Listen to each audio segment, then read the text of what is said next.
अगस्त में क्या है, जाहिर है त्योहारों की भरमार है। स्वतंत्रता दिवस, रक्षाबंधन, जन्माष्टमी, गणेश चतुर्थी, लेकिन साथ ही अगस्त से लागू हो जाएंगे कई महत्वपूर्ण नियम। तो अगर ये वीडियो आपने नहीं देखा तो आपको झटका लग सकता है। बैंकिंग नियमों के साथ साथ अगर आप हवाई उड़ान के शौकीन हैं तो आपकी जेब भी जल सकती है। वीडियो आपको देखना पड़ेगा और सबसे ज़रूरी कि क्या डिजिटल दौर में भी आपका जो काम है वो बैंक जाए बिना नहीं हो पा रहा है, तो भी आपको ये वीडियो देखना पड़ेगा। अगस्त में 1, 2, 3, 4 दिन नहीं बल्कि लगभग आधा महीना बैंक बंद रहेंगे। बारी बारी से तमाम चीज़ें आपको बता देते हैं। नमस्कार, आपके साथ मैं ललित प्रजापति। सबसे पहले बैंक की छुट्टी की बात कर ली जाए। वैसे तो छुट्टियों के लिए पहले से ही बैंक बदनाम है, लेकिन इस महीने बम्पर छुट्टी उन्हें मिलने वाली है। अगस्त 2025 में अगर आप बैंक से जुड़ा कोई ज़रूरी काम करने की सोच रहे हैं तो पहले ये जान लीजिए कि इस महीने बैंक कई दिनों तक बंद रहेंगे। इस बार अगस्त में राष्ट्रीय और स्थानीय त्योहारों की वजह से बैंकों की छुट्टियाँ काफ़ी ज़्यादा हैं। स्वतंत्रता दिवस है, रक्षाबंधन है, जन्माष्टमी है, गणेश चतुर्थी है। ऐसे बड़े त्योहारों के साथ साथ हर रविवार और दूसरा और चौथा शनिवार, सेकंड फोर्थ सैटरडे, इसमें भी बैंकों की छुट्टियां शामिल हैं। इन सबको मिलाकर कई राज्यों में बैंक आधे महीने तक बंद रह सकते हैं। इसलिए बेहतर होगा कि आप अपने ज़रूरी बैंक के काम पहले ही निपटा लें ताकि बाद में आपको परेशानी ना हो। 3 अगस्त को रविवार होने की वजह से देश में सारे बैंक बंद होंगे, लेकिन त्रिपुरा में इस दिन केर पूजा की छुट्टी भी होगी। 8 अगस्त को सिक्किम और उड़ीसा में तेंडोंग लो रूम फात के कारण बैंक बंद रहेंगे। 9 अगस्त को उत्तराखंड, उत्तर प्रदेश, हरियाणा, मध्य प्रदेश, छत्तीसगढ़ और राजस्थान में रक्षाबंधन की छुट्टी होगी। 13 अगस्त को मणिपुर में देशभक्ति दिवस के मौके पर बैंक बंद रहेंगे। 15 अगस्त, इस पर बताने की जरूरत नहीं, स्वतंत्रता दिवस, बैंकों की छुट्टी होगी। 16 अगस्त को जन्माष्टमी और पारसी नववर्ष की वजह से गुजरात और महाराष्ट्र में भी बैंक बंद रहेंगे। 26 अगस्त को कर्नाटक और केरल में गणेश चतुर्थी की छुट्टी होनी है।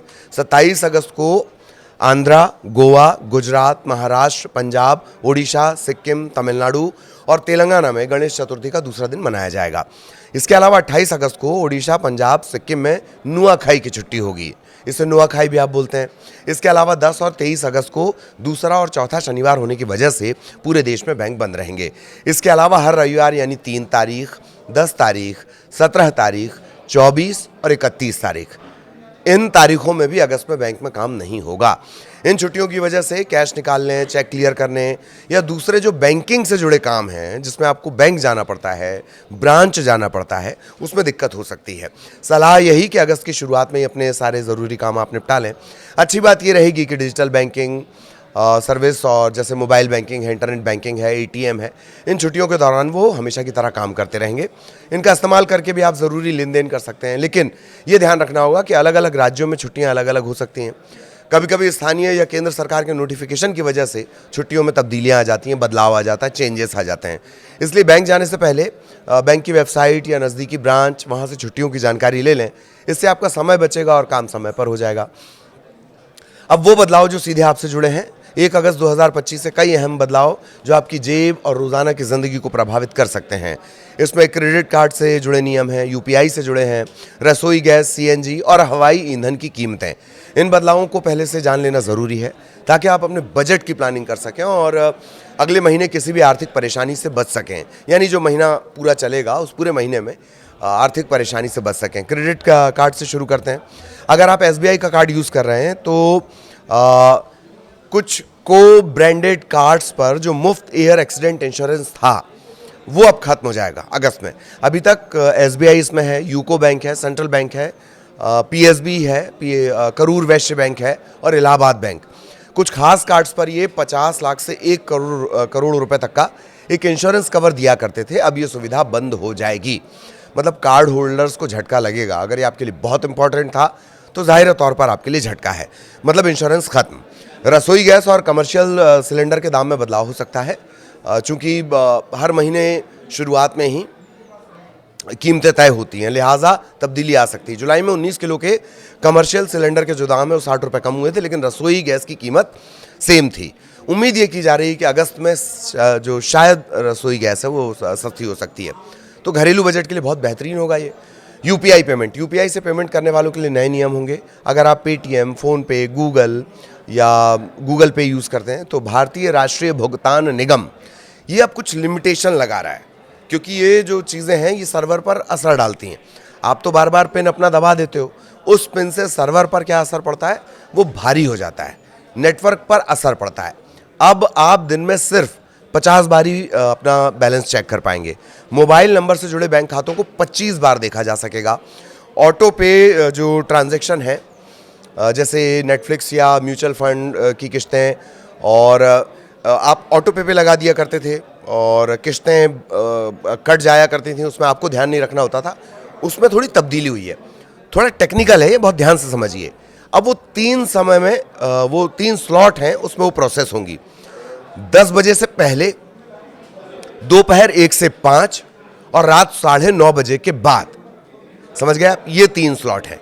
इसके इर्द गिर्द, इसके ठीक पहले अगर आप कर देंगे तो वो उस टाइम स्लॉट के में चला जाएगा, तो तत्काल नहीं हो पाएगा, इसी स्लॉट के हिसाब से प्रोसेस होगा। फेल ट्रांजैक्शन का जो स्टेटस है वो दिन में सिर्फ 3 बार चेक किया जा सकेगा और हर चेक के बीच 90 सेकंड का अंतर होगा। फेल ट्रांजैक्शन हुआ, आप फटाफट चेक करना चाहेंगे, ऐसा नहीं होगा। एक चेक से दूसरे चेक के बीच 90 सेकंड्स का डिफरेंस होना चाहिए। सीएनजी और पीएनजी की कीमतों में भी बदलाव की बात कही जा रही है। अप्रैल 2025 के बाद से दरअसल इनके दाम नहीं बदले हैं। मुंबई में सीएनजी 79.50 रुपये प्रति किलो और जो पीएनजी है वो 49 रुपये प्रति यूनिट थी। अब माना जा रहा है कि अगस्त में इन बदलाव हो सकता है। एटीएफ, ये बड़ा महत्वपूर्ण है, खासतौर पे जो हवाई यात्रा करते हैं। एटीएफ की कीमतें, हवाई ईंधन यानी इसकी जो कीमतें हैं वो बदल सकती हैं। इससे क्या होगा? इससे हवाई टिकटों के जो दाम है वो प्रभावित होंगे। हवाई कार्गो का इस्तेमाल जिस ट्रांसपोर्टेशन में होता है वो इससे बदलाव से प्रभावित होगा। ज़ाहिर तौर पर उसका कॉस्ट बढ़ेगा। ये बदलाव आपके मंथली खर्च को बढ़ा सकते हैं, तो प्लानिंग आपको थोड़ा और परफेक्टली करना होगा।